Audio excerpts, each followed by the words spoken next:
Just as a note, Christine, I can only see us four in this session. Oh no, I can see some attendees now. Good, they're all coming in. Good morning.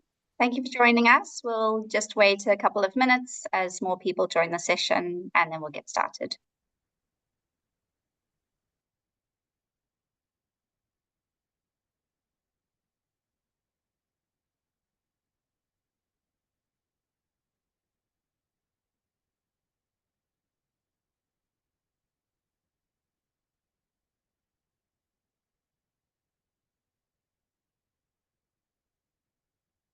Hi everybody, Lara is put in the chat, hopefully you can see that. Do drop into the chat who you are and where you're joining us from. It's a way we can test that you can see the chat. I'm Howard.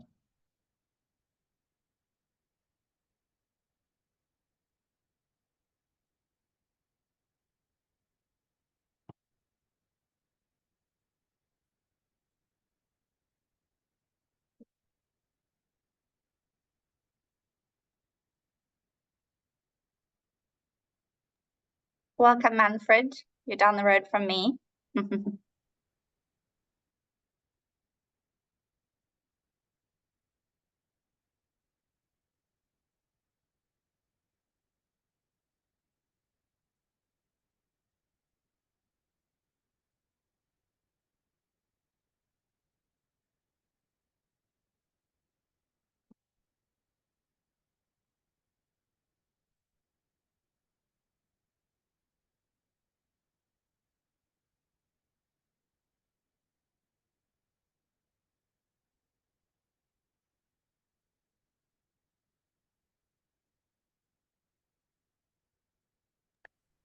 Good morning. A few familiar names are popping up, so thank you for joining us.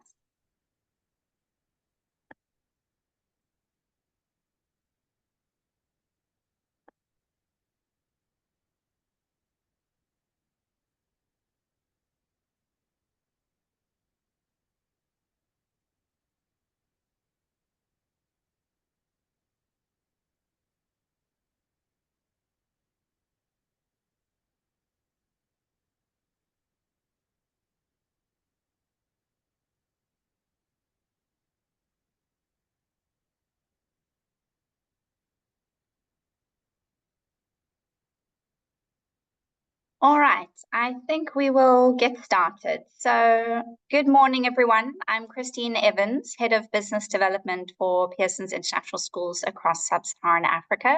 And we are really excited to welcome you to the session today, which is all about discovering the Modular International GCSE Maths qualifications.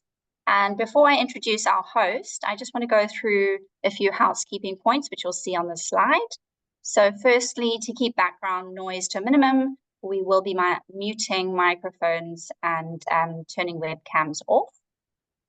If you like to communicate to us, if you have any technical issues in terms of sound or connectivity, please pop a note into the chat box. And for any questions relating to the content of the webinar, please use the Q&A function in the chat. We will have time for questions and answers at the end of the session, and we'll get through as many of those as possible. And we will record, or we are recording the session, and it'll be available via our website after the event. So thank you again for joining us.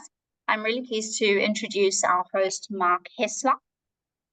Mark is an expert at supporting maths teachers around the world, very experienced, especially with Pearson's qualifications.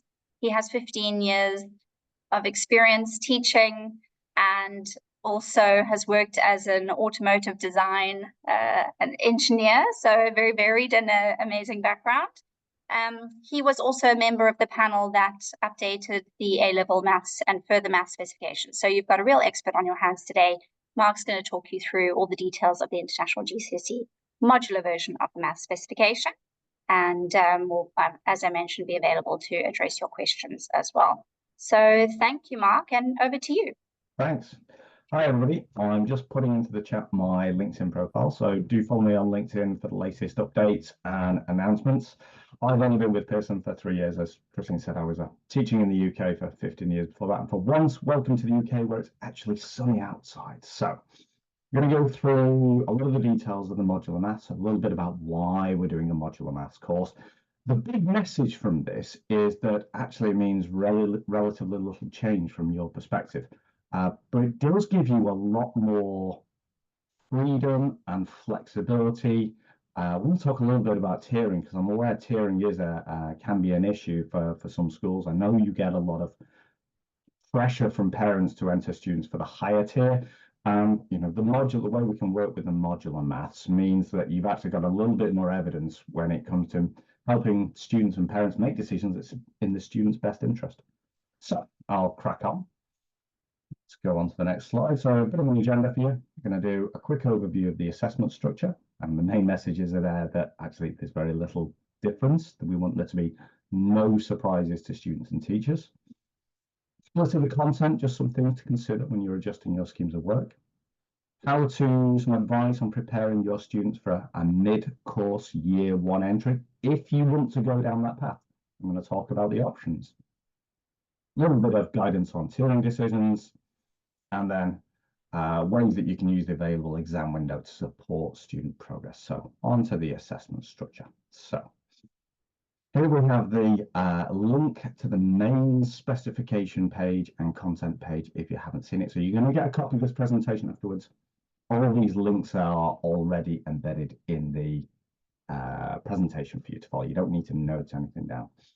So all the materials there, but then why modular international GCSE? So, well, it reflects other high stakes assessments. First teaching in September of this year. First exams, and we'll be doing both the Unit 1 and Unit 2. I'll explain why in the summer of next year. Important information, exams are in the same slot as the linear exams. What you can't do is enter a student for linear exams and modular exams. That's a forbidden combination. An important point. So papers, the Unit 1 and Unit 2 papers are intended to be of the same difficulty. In the same way that, say, if you're doing international A levels, Pure 1 and Pure 2 are intended to be the same level of difficulty, Pure 3 and Pure 4 are the same level of difficulty. First certification next August. Students is an important one. Students cannot mix tiers in the same series. What you can't do is enter a student for Foundation Tier 1 and Higher Tier 1 in the same series, or Foundation Tier 1 and Higher Tier 2. That's not something that we can do, but there are ways that we can work with the exam windows to help students make tiering decisions. As per our linear international GCSE, autumn and exam and summer, autumn and summer series, and then the main difference, just like the international A levels, we have defined content per paper. So how does the exam structure work out compared to the linear exams? Well, no difference. So both of them are 2 times 2 hour exams. Both of them are 100 marks. Both of them formula sheets included at the front on the inside front cover. And both of them have a calculator allowed. And I'm going to say, if I know some of you may be looking at this from the perspective of other boards, we have no plans to introduce a non-calculator paper. We've taken the linear content. So if you're teaching the linear content, the modular content is exactly the same, but just defined between the two papers. We've made no changes to the content. We've got no plans to change the content. I, as a teacher, think non-calculator assessment is important, but I don't think it should make up 50% of the assessment. So we assess non-calculator assessment via things like asking students to prove rationalizing surds, asking your foundation tier students to prove the addition of 2 fractions, making sure they show all their stages. Or we do it by the generality of algebra. These are your non-calculator skills. We don't need half an assessment, half of the 2 papers to be on non-calculator. We'd prefer students to be focusing and developing their problem-solving skills, which supports them better in their further studies. So in terms of the assessment objectives, what we've effectively done is match the percentages of the assessment objectives in the linear papers. So at a paper level for linear and at a paper level for modular, these are the same assessment objectives, which effectively means that the papers will field the same students. In fact, if you take the sample assessment materials for modular and the sample assessment materials for, or the papers for linear, you take off the front covers, You probably wouldn't be able to tell which one's which unless you were really clued into what was the defined content for, say, Unit 1 or Unit 2 for the modular course. So there's going to be many changes needed in terms of changing the way you prepare students for examinations, the exams, the pace of the exam, the ramping of the difficulty in the exam, the balance of the topics. We want to be the same. So number in algebra in any exam, 57 to 63%, shape, space and measure, 22 to 28%, handling data, 12 to 18, and my main point on this is that this is exactly the same. And then a lot of people maybe not be aware, we have standard mathematical techniques, problem solving and mathematical reasoning in certain percentages. Again, same paper models as the linear course. So foundations here, 60% standard, problem solving 25%, and mathematical reasoning 15%, and slightly different for your higher tier students. So 50% standard techniques, slightly higher on the problem solving, and 20% on the mathematical reasoning. So, why do modular? Well, there's a lot of good arguments in terms of doing a modular set of exams compared to a linear set of exams that come from our international A levels. So again, it models that transition through to studying those kind of exams. I think for me, the main advantages in terms of helping students manage their stress and workload. So I know a lot of schools do an internal exam at the end of year 10. Well, that could be the external exam. So having defined content per paper reduces students' stress levels in terms of being able to focus their revision. And I come at this from the point of view of, even if you're not doing modular international GCSEs for their other subjects, being able to help your students be less stressed and more focused on their maths can free up their time for them to work on their other subjects as well. We shouldn't just think about their maths qualifications. It's about what grades they're going to get overall. Now, it might be that you've got students you think, actually, no, they're not mature enough, and you could enter the papers at the end of the course. But for a lot of students, it might be good to get them that first exam out of the way.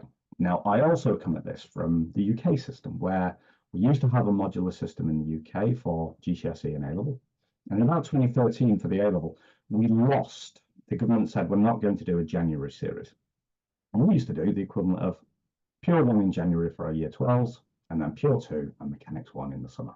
And we thought, okay, we're going to have 4 months more work on their Pure 1 before they do the exam, so maybe they'll get slightly better results in that. And the results were absolutely fascinating. So we did an internal exam in the January. Internal exam, we know how well students revise for those compared to a live examination. The Pure 1 results in the summer were exactly the same as they would have been in the January. It made no difference having 4 months more study for those students. My Pure 2 results were half a grade down on average. So this was when I was a head of department. And my Mechanics 1 results were 2/3 of a grade down on average. Why? We know as teachers, we all know that some students, I think, underestimate the work that they need to do. Now, maths is fine. There's nothing wrong with their skills, but they just haven't stepped up to the level of working that they're at the time. And that early Pure 1 exam, for some students, they didn't do as well as they wanted to do. They did have that reset opportunity, but some of them went, okay, right, I get it. I'm not doing as much work as I needed to do. I now know how I need to work, and they did, and they worked better and got their Pure 2 and Mechanics 1 results right first time round. There's a separate set of students who struggled in the January exam, but struggled because they struggled with their maths. And I think an early exam entry, so for instance, in international GCSE, Unit 1, summer of year 10, will get a lot of students working better, and also helps identify the students that actually need more support and more intervention, rather than supporting students who actually can do the maths but needed to work on their study skills. So I think students do very well in modular exams, and it's not by the end of the course, and it's not that it's easier. The exams are designed to be the same difficulty. I think, and I firmly believe this from having been through modular and non-modular exams in the UK, I think modular exams produce students who are better able to learn and get better grades at the end of the course. That's my experience of it from teaching in the UK. So As per the international A levels, we'll actually have a uniform mark scale. So this is the, well, if you're not teaching international A level, so students' scores are converted over to, so if they get a percentage of the marks to get a grade 9, they will have 108 UMS being converted through to go with their final unit 2. Why do we use a UMS scale? Well, there's always slight differences, very slight, I'm going to say, between the difficulty of the papers year on year, and it's to make sure that students are not advantaged or disadvantaged by taking exams in different series compared to other students. So those are then added together. So if a student gets 216 UMS, they get effectively a grade 9. So it's the same kind of system that we have on international A level. Okay. Specification link here at the top for you if you haven't seen it as yet. This is just an example of the papers. And excuse me, 1 second. Sorry, it's hay fever season here in the UK, and I'm struggling a little bit today. If you hadn't spotted that the paper code was very different, was slightly different, you wouldn't have been able to say that this was a modular exam. It's because we don't want there to be any surprises. Okay, we've got a scheme of work on our website for foundation and higher tier. There's a link here.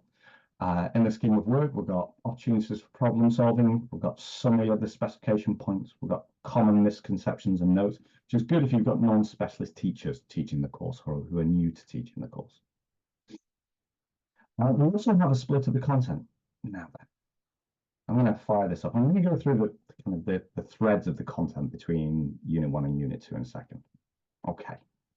The eagle-eyed ones of you will spot that we've got 70 hours of teaching time towards the Unit 1, plus 10 hours of revision, and 90 hours of teaching time towards Unit 2, plus 10-hour revision. We have several models for how to split the content, and we spend a lot of time talking to a lot of teachers around the world.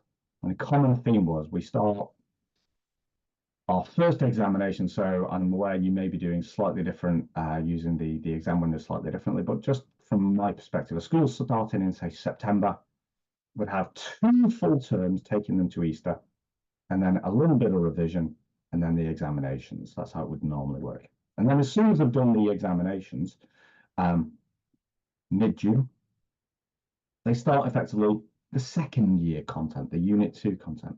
So there's a more teaching time towards the second unit than there is to the first unit. Now the units are equally weighted in terms of a number of marks, amount of content. So what we've done is we've very carefully chosen content for Unit 1 that is either quicker to teach or more efficient to teach because it just consolidates skills they've learned further down in school. Things like the fractions, decimals, and percentages, which means that we can then balance the exams to be equally weighted in terms of the difficulty of the content. So we've chosen topics, so we've got to have the right spread of difficulty of the content in both papers, so for higher tier going from grade 4 to grade 9. So we've got to have we've got to have easy topics in both Year 1, Unit 1 and Unit 2. And also the right range of harder topics, those grade 9 topics for your higher tier student. The same foundation as well. But we've chosen topics specifically for the Unit 1 that, although they generate the right spread of questions for the examinations, are probably quicker to teach. Now, I get teachers saying, oh, that's Unit 1's easier. It's not. It's those content points still generate the right range of difficulty questions, but some of the Unit 2 topics might be more involved in the way we have to set them up to teach them. Might take longer to teach. So we've tried to be, I'm quite pleased with this. It was a very interesting intellectual exercise, very stressful for several months, to create something that makes sense from a teaching perspective and also makes sense from an assessment perspective. I won't bore you with the details, but there was a lot of late nights. Okay, if you are teaching the current linear specification, we do have a mapping document on our website. Again, link for it there. So this is all the linear specification points, and you can see there that so this is the start of it, where we've moved some content to Unit 2. So you can actually see where things were before and where they are now. Importantly, we've used exactly the same specification references between modular and linear. So 1.1 AF is the same in modular and linear. That's why if you're looking down the modular content, sometimes for the unit 1, you might sometimes see a gap in the specification reference kind of numerical order, and that's because that content is in unit 2. It's not that there's something missing, but it felt important to do this for when if you have a scheme of work that's referenced to the specification points, we didn't want you to have to go and try and cross-referencing. Okay, that's 1.3a in linear and 1.2b in modular. It felt important to try and make that transition for you as easy as possible. Also on the website, on the second page of this, is it just arranged by kind of unit 1 and unit 2, and we've made it clearer in here what is foundation tier and higher tier content. Okay, so exam window entry options. I think this is quite an interesting one. I speak to a lot of schools around the world. Some say what we'd like to do is we want to use the modular papers, but our head teacher doesn't want disruption in the first year of the course from having students taking a high stakes exam in the first year of the course. I'd argue that you've probably got an internal examination, and you could just replace that with the unit 1. So some schools around the world are planning to use the modular papers at the end of the course. So taking both of the units at the end of year 11, taking advantage of those, that helping students manage their revision better. I'm going to come to there's an advantage for resits in a second as well, but just helps them manage things a little bit better in terms of their overall exam pressure and their potential positive impact on other subjects.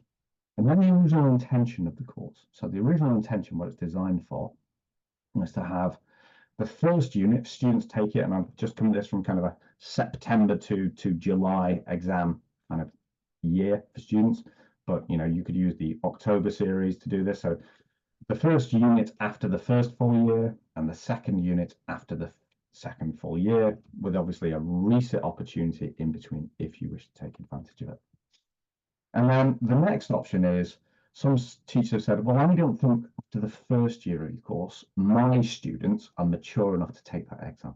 So I'm going to delay that first unit into the next series in the second year of the course. So there's still got a reset opportunity, but it might benefit from some students who are maybe not as mature. And then another advantage of this is that if you have students who are going on to university and maybe they haven't quite got the maths grade that they wanted in year 11, so if they're applying to a higher university, they maybe want to have a grade 9 on their results. Or I was talking to schools in Switzerland the other week where to go to university, they need a grade 5, regardless of what course they're doing. And they have students resitting in the 6th form. Now then, if they've done the linear examinations, to resit, they have to retake both the examinations in one series, which can be quite disruptive for their studies. But even if you've decided, I'm going to do linear entry, but even if they've decided to do linear entry but use the modular units, they could resit those in the 6th form one at a time. So they could resit their worst module, try and improve their score on that one. Or they could resit the second one, another series, or they could reset both at once but have the defined content per paper as an advantage. So I think there's a lot of advantage, especially if you have students who want to improve their grade in the 6th form, to using the modular papers, whether it's use them in a fully modular way, splitting the exams across different series, or both at the end of the 2 years. So yeah, there's those reset advantages. So let's have a look at the progression of the content and give you some logic behind why we've arranged the content the way we have. Okay, so when I spoke to teachers, one of the original plans was, some teachers considered maybe I want most of the number and algebra out of the way in the first year and then shape and space and handling data in the second year. And we tried that as a model and it looked very dry. I actually taught in a system like this in the UK, one of the pilots, in about 2008, pilot GCSEs, and all the algebra was basically in 1 year, and it was hard work for the students. Keeping their engagement going was difficult. So we proposed this to teachers, and actually teachers looked at them and went, okay, yeah, okay, I understand now. So what they really preferred for students was all three strands, so number and algebra, shape and space, and handling data in Unit 1, and then extended in Unit 2.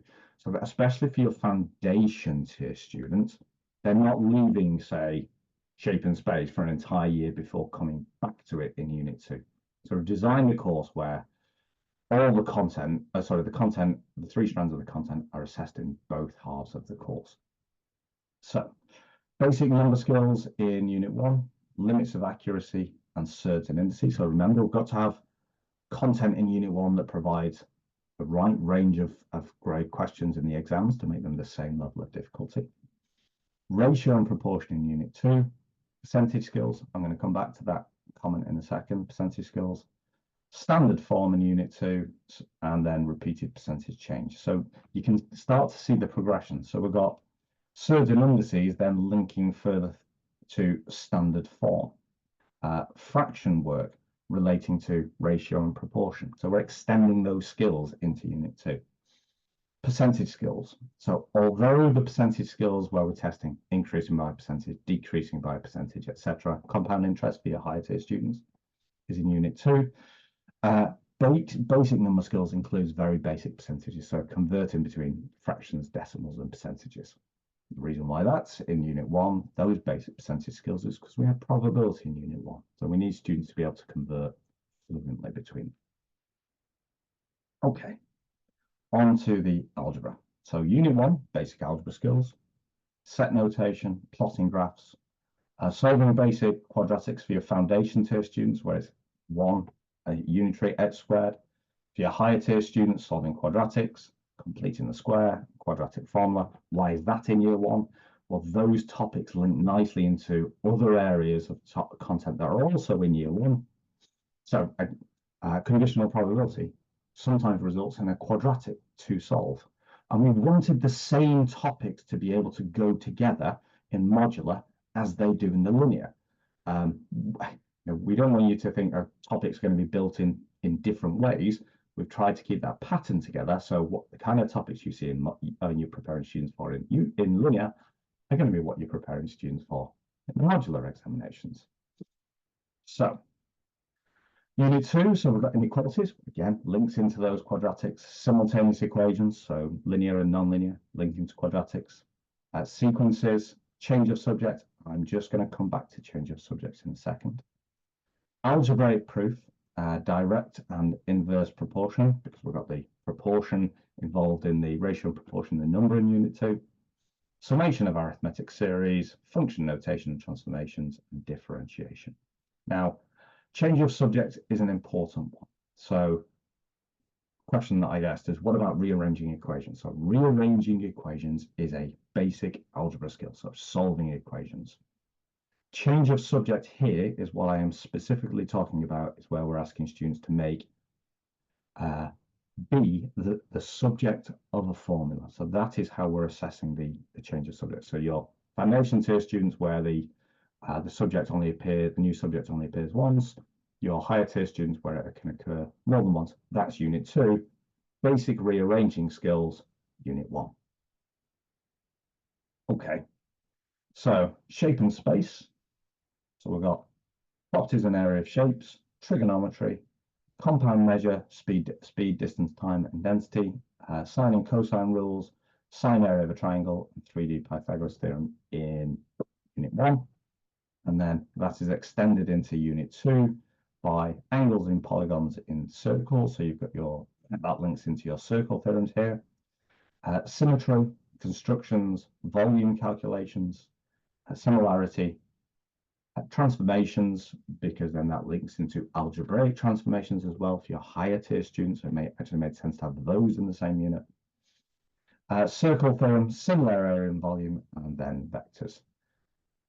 Okay, just a comment here in terms of basic area of shape calculations. We actually get some questions where that actually results in a quadratic. So again, it's important that those quadratic skills are in the Year 1.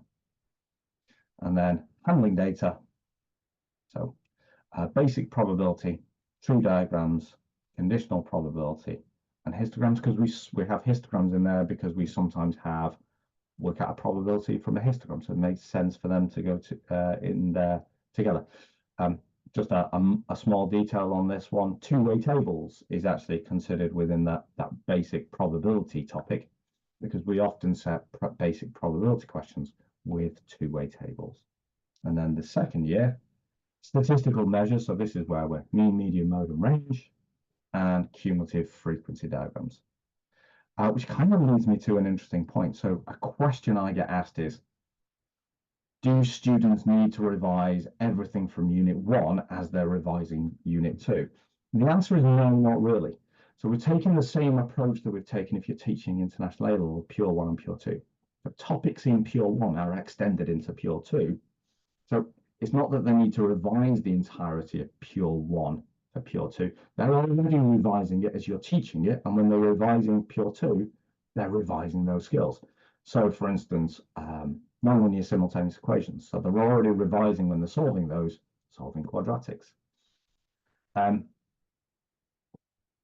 What we won't do is, well, and I'll show you a list in a second. We actually have a list of topics that from Unit 1 that will never be assessed in Unit 2.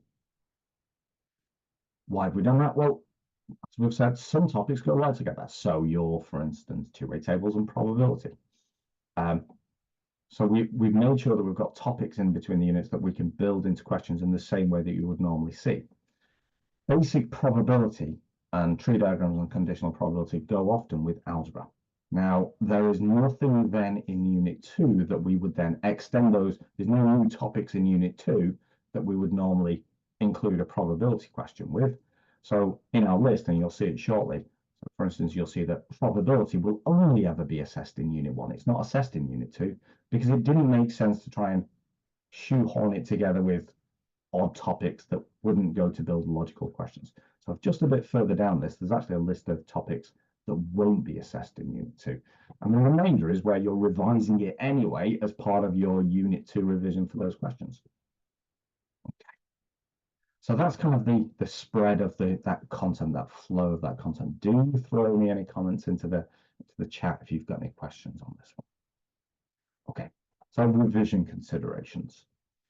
So I spend a lot of time every year looking through the performance data of students, how students did on examinations, where their strengths and weaknesses are, where they're making mistakes that they wouldn't otherwise, well, where they're losing easy marks. And I've got a bit of a list here. So if you are preparing students for that end of year 1 entry for examinations, I've picked out topics for this list that I think students may need just that little bit more support on. So it's not that we need to do too much different, but we need to maybe just take this into account in our revision time, that students who are maybe a year less support may just require a little bit of extra support on these topics.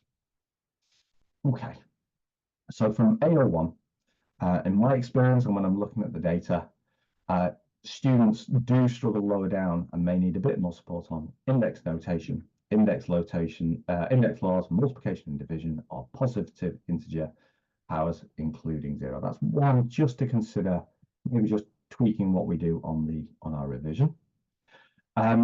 Especially for your foundation tier students, solving quadratics by factorization. So when I'm looking at the performance data, what I see is foundation tier students especially, and there's one in the last series where first part of it, or one part of a question, we just asked them to factorize a quadratic. It was testing basic algebra skills. There was an indices, there was a simplifying, there was a factorizing, and there was a factorizing a quadratic.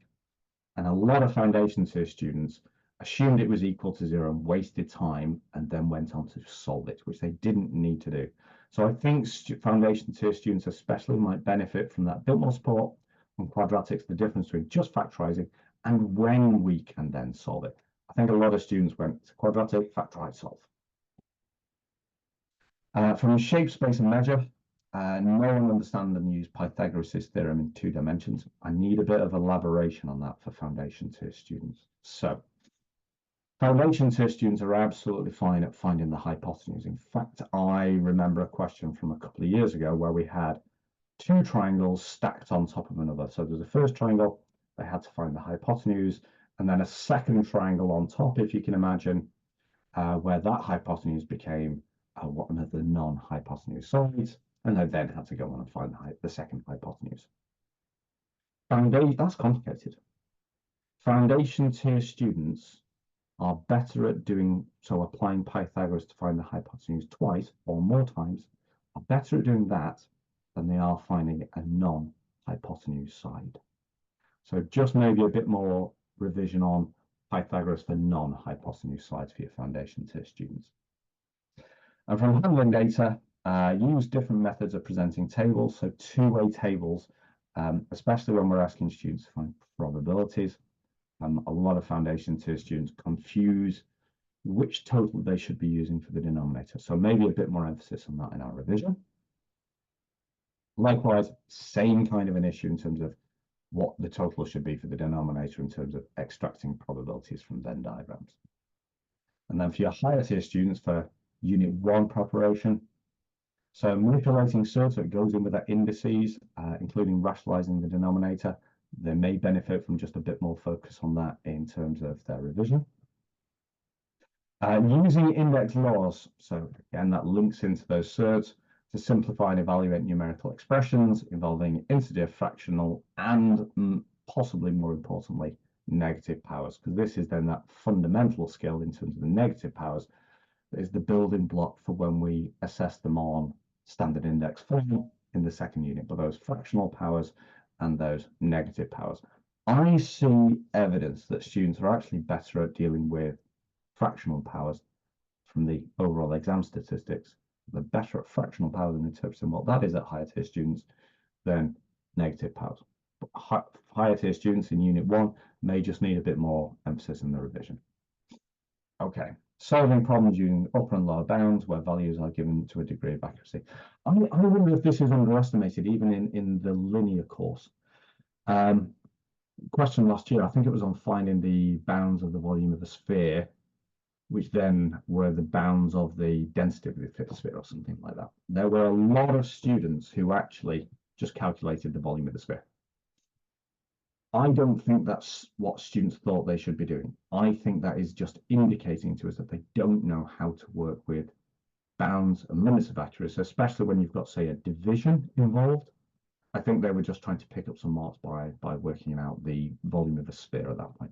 So I think that's a topic that we probably underestimate when students are taking these assessments in year 11, and it would probably be even more the case when they're taking them in year 10. And just a final point on volume of things like spheres, please remind your students or work with your students to regularly remind them which formula are given on the inside front cover of the examination paper. Because I saw evidence in the summer that students were getting the power wrong on that question for the volume of sphere, and the volume of sphere is given to them on the inside front cover. I just don't think they were aware of what was on the inside front cover, what information is given to them. Solving quadratics, I'm going to go all the way to the end and just highlight to you by completing the square for your higher tier students. I think is one. They struggle in year 11, they're more likely to struggle on that skill in year 10. In terms of shape, space, and measure, providing reasons and using geometrical statements is one that students benefit from practice. I think they'll need more of that in year 10, and Pythagoras' theorem in 3 dimensions.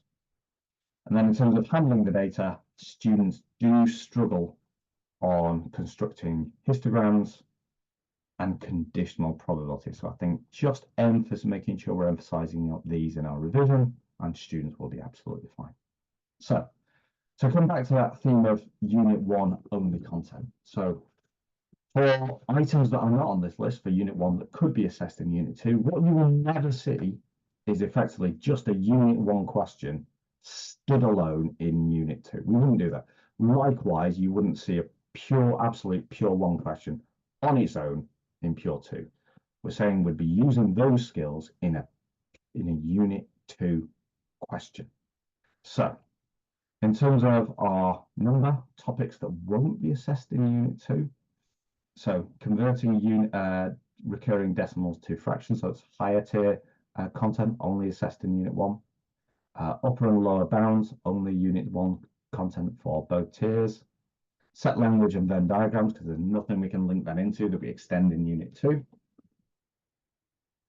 From shape, space, and measure, understand and use the relationship between average speed, distance, and time is a Unit 1 content, because again, that often links into things like upper and lower bounds. And in terms of handling data, construct and interpret histograms, so higher tier only students will only need to do that in their unit 1, and then all the probability is assessed in unit 1. So you'll see on here that the algebra, this everything from unit 1 is in unit 2, but that's because we're effectively building on those skills or using those skills in the unit 2 content, and students are naturally revising it as they're doing their unit 2. Okay. Tiering and resit. So just a bit of guidance on tiering and resit. So in terms of resitting rules, how many times could a student resit? As many times as they like. However, we've got the same rule for our modular international GCSEs as we have for our international A levels. So learners can can resit any unit irrespective of whether qualification is cashed in. So if they finish year 11 and cashed in and they want to improve their grade, they could then retake a unit in the sixth form. If a learner resits a unit more than once, only the better of the 2 most recent attempts of that unit will be available for aggregation to a qualification grade. So that's to try and avoid that situation where students are just being entered for every single module in every single series. That's not healthy. I had a centre in China talk to me about a centre nearby them the other week that was entering students for international A levels for every single paper for basically for every single series. And they said it shouldn't be allowed. It's like, well, it's only the best of the most recent 2 that count, and they will be losing an awful lot of teaching time by entering every single unit every single time. So it's not in the students' interest to do that, and therefore, hence this rule to try and ensure that students are entered when they're ready. It's the best of their 2 most recent results that would count for any individual unit. So, tiering options. So I'm well aware that as international schools, I'm just going to have a sip of tea. You might be getting a lot of pressure from parents to enter students for the higher tier. Whether it's in your professional opinion, the best interest for the students. What I see on the exam results, so normally the higher tier is grades 4 to 9, but there is a backstop of grade 3 that we can award. I see too many students getting a grade 3 on the higher tier. And I think that's from parental pressure from when I speak to school about they insisted. We said it wasn't in the best interest of their son or daughter, but they insisted we enter them for higher tier. Now that is a student that potentially could have got a grade 4 or a grade 5 on the foundation tier. So I think working with modular exams gives you as teachers extra evidence. So let's look at ways that we could do that. So in the summer or the end of year 10, your students could do the higher unit 1. And if you've got a student that hasn't done well on that one, so students can't do higher and foundation in the same series, same exam window, but they can do it over several windows. So they could do foundation unit 1 in the autumn, say, of year 11, or the first exam series of year 11, and then use that to help make the decision. Should we continue with foundation tier for this student, or should we continue with higher tier for this student? So you can't combine. So what isn't allowed is to do foundation unit 1 and higher unit 2. They won't combine to make a grade. They must have either foundation unit 1 and 2 to get a grade, or higher unit 1 and 2 to get a grade. But if they've done higher in the summer of their first year, foundation in the autumn of the next series, what they could do is then decide whether to finish off higher unit 2 or foundation unit 2. And I think that early exam window or early entry, that mid-course entry, gives you better information. Of course, you get these results uploaded into Results Plus for comparison around the world, which is the other advantage of doing, say, a unit 1 entry. You get better information on how your students are doing realistically, but it gives you better information on the tiering decisions. Likewise, the alternative would be, I'm just going to rearrange my windows. I'm going to check the chat and the Q&A. So if you've got a dedicated foundation tier class and they've done at the end of the first year of the course, foundation unit 1, and they've done really well. They've done really, really well. And you think, okay, I need to check whether this student could cope with the higher tier. You could in the next series give them a go on help prepare them for the higher tier Unit 1, and then decide whether to finish Foundation or higher tier Unit 2 at the end of their course. One of these modules will effectively become redundant. So if they've done a higher Unit 1, Foundation 1, and finished Foundation 2, this higher Unit 1 doesn't count for anything. But it might give you just that bit more information when you're helping parents to make the right decisions for their students and enter students the right tiers. And I also think it helps for if you've got foundation tier classes. So I know as a former head of maths, there's a lot of anxiety between, I've got foundation tier students, should we give them a go on the higher tier? They could achieve a grade 6, which will help them in the rest of their life. Yeah, I think it makes those decisions less stressful for you and is better for the students. I've just seen Juna's comment. You're going to get a copy of the presentation afterwards with all these links in it. So, in terms of support, you have our new maths qualification guide linked there on the website, which explains the difference between our A spec and our B spec. Our B spec, if you haven't come across it, it's an untiered examination. The overwhelming majority of students in the world take our A specification like you do, and the new modular A specification. The detail is there, the B specification. It's mainly just there for the Indian subcontinent prefer it because it's kind of closer to their local qualification. But as I'm going to say, the overwhelming majority of our students enter for the A specification because that's the one that's closer to the UK specification and it's got higher and foundation tiers. We also have, if you haven't seen it, the Further Pure Maths course. There are online textbooks for that. If you haven't come across it, have a chat with Christian and the team. It's on the Active Learn platform for digital textbooks. They can arrange for you to get a trial just so you can have a look around the textbooks. And I've just seen Sayed's comment, yes, you'll get a copy of the presentation afterwards. And then there are mapping documents. So if you're a centre that's not with us at the moment, maybe you're with Cambridge, I'm aware as a head of department that it's quite stressful changing exam providers. You're always worried about, have I missed anything? Well, I'm going to say this is a spreadsheet that goes through absolutely line by line by line the minor differences between, say, if you're coming over from the Cambridge course, which has a non-calculator exam, to us, which is a fully calculator exam. I'm going to say the content is about 95 to 98% the same. However, I think we've got topics included in our international GCSE that ease that transition to international A-level. So we have basic algebraic proof, and we also have things like the summation of an arithmetic series. Great international GCSE level topics. You can set topics of questions on that ease that transition. So if you're coming over to us from, say, Cambridge, there's a mapping document to just understand exactly where those just minor differences are, even down to the level of where something is core tier in Cambridge and only assessed at higher tier for us. Textbook mappings will be produced in the next week. Also, mapping guidance on how to use the linear textbooks with the modular course, exactly which chapters, and it is broadly speaking entire chapters that are split between the 2 years of the course. Ultimately, we'll also be, I'm aware in the textbooks that I get feedback from teachers that we could do with identifying where just the foundation tier content is. So in the next edition of the textbook, that will be identified, but it will also be on the mapping document to make your lives easier for the moment in time. And ultimately, I cannot confirm a date.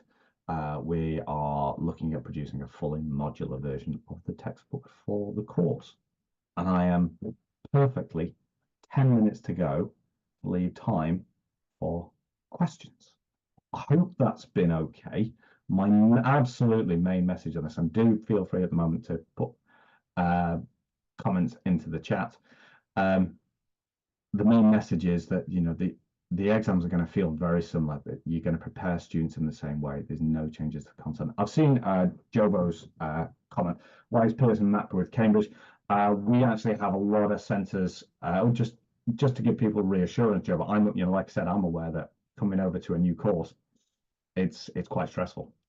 You don't, that feeling of, I can see what's the same, but I don't want to miss anything. So that's why we've got that mapping. We do actually have a lot of centres coming over from Cambridge at the moment, either the modular course or the linear course. yeah, we've got no plans to change our specification. So it's just there, Jobo, in case we've got people who want to take a look and see how similar the courses are. Interestingly, the last time Cambridge changed their specifications for the current one, they actually moved their content closer to ours. I think we were quite flattered by that one. So introduction of CERS already been in our specification. If you are with Cambridge, have a look at our papers. I think there's probably a better treatment of problem solving in our papers that eases that transition to further study. I've just seen Marie saying that, yeah, it's a helpful document. So there's a link there. I have had teachers come to me and say, yeah, that document was great. It gave me that confidence to actually make the switch. Yeah, I've switched when I was a teacher. I've switched boards before, and yeah, there's a lot of stress in there, and it's basically there to reassure you of actually how easy it is. And I hope that's been okay.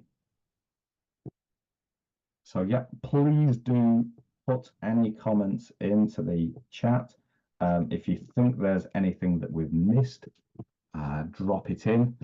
I would say I'm happy to have deeper conversations about this with you. And it's a case of making sure you reach out via Christine and your local team who will there, so they're aware of the conversations and they will loop me in for any support conversations that you need. But I've got the best job in the world. My job is basically to make teachers' lives easier. I do miss the teaching. I miss the teaching. I miss the students. I'm not entirely sure I miss the volume of marking, but I enjoy making teachers' lives easier.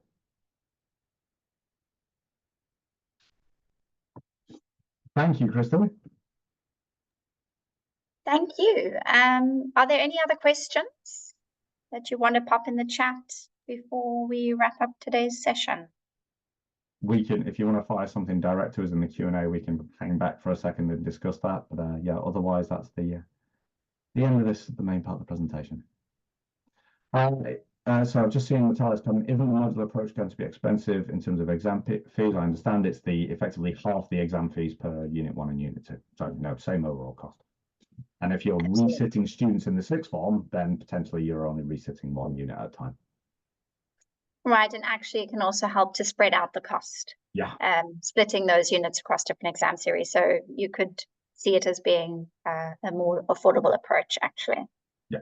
And Jonathan Hendricks comment, linear approach is still fully available unchanged. Absolutely. No plans to change that. We're well aware that, say, for instance, our UK centres can only take a linear course, international GCSE, so that course will remain. We have absolutely no plans to change the content. We have no plans to change the assessment model. We prefer it to get our research done right at the start and do it well so that we can keep things stable for people, because teachers value stability in terms of preparing their students. Hope that answers your question, Jonathan. All right, thank you so much, Mark. That brings us to the end of our webinar today. We really appreciate all of you joining us, and we hope you found it really useful and informative. There should be a feedback survey that pops up on your screen, so please take a moment to complete that for us. And as we've mentioned, the recording of today's session will be available on our website within 24 to 48 hours, so you will be able to refer back or share that with other colleagues within your schools. And we wish you a great rest of the day. Thank you so much. Thank you. I've just seen Francis has put a comment in the Q&A. Can students choose the modular pathway for some subjects and linear for others? Absolutely. Absolutely, Francis. Yeah. It's very flexible is the nice bit. Certificates, Joe Rose comment. So the certificates, at the moment, if you're doing the Maths A or the Maths B, it just says International GCSE Maths. Likewise, it will just say International GCSE Maths on the certificate, regardless of whether they've done a modular course or a linear course. Right. Maybe I'll just mention something just because I know there's quite a few people from South Africa on today's call. In South Africa, there is something called the 2-sitting rule from the board that governs entry into universities locally. And I've got confirmation from University of South Africa that students writing paper 1 do not trigger the start of that 2-sitting window. It's only starting from the first point of certification. So it's only once they claim a subject award and certification that 2-sitting window begins the countdown. So hopefully that's helpful for people to know as well. Thank you so much. Thank you, everybody. We're going to wrap up now. And thank you once again for joining us. And thanks to Mark as well for all the useful information and insights. All right. Bye, everyone. Bye now.